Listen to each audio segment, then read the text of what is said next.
சேலத்தை சேர்ந்த ராஜேஸ்வரி என்ற மாணவி ஜேஇஇ நுழைவுத் தேர்வில் வெற்றி பெற்று மெட்ராஸ் ஐஐடியில் சேர்ந்து படிப்பதற்கான வாய்ப்பை பெற்றுள்ளார். ஐஐடியில் சேரும் முதல் பழங்குடியின பெண்ணான ராஜேஸ்வரிக்கு பாராட்டுகள் குவிந்து வருகின்றன.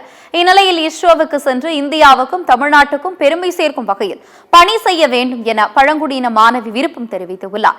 சத்தியம் தொலைக்காட்சிக்கு அவர் அளித்துள்ள சிறப்பு பேட்டியில் தங்கள் பகுதியில் விளையாட்டுத் துறையில் சாதித்த திறமையான மாணவர்கள் உள்ளனர். அவர்களை வழிநடத்த இங்குள்ள பள்ளியில் விளையாட்டு ஆசிரியரை நியமிக்க வேண்டும் என கோரிக்கை வைத்துள்ளார். நான் சேலம் மாவட்டத்தில் கருமந்துறை கிராமத்தில் அரசு பழங்குடியின உண்டூரைவிட மேல்நிலைப் பள்ளி தான் 9th இருந்து 12th வரைக்கும் படித்தேன். நான் ஐஐடிக்கு போய் ஏரோஸ்பேஸ் எடுத்து படிக்கலான் இருக்கேன். அங்கே போய் இஸ்ரோக்கு போய் இந்தியாவுக்கும் தமிழ்நாட்டுக்கும் ஒரு பெருமை சேர்த்தணும் அப்படின்றத என்னோட ஆசை. அரசுக்கு கோரிக்கைன்னா எங்கள் ஸ்கூலில் நல்ல திறமையான ஸ்போர்ட்ஸ் பிளேயர்ஸ்லாம் இருக்காங்க. ஆனால் அங்கே அவங்கள ட்ரெயின் பண்ணுறதுக்கு ஒரு பிடி சார் வேணுன்றது தான் என்னோட கோரிக்கை.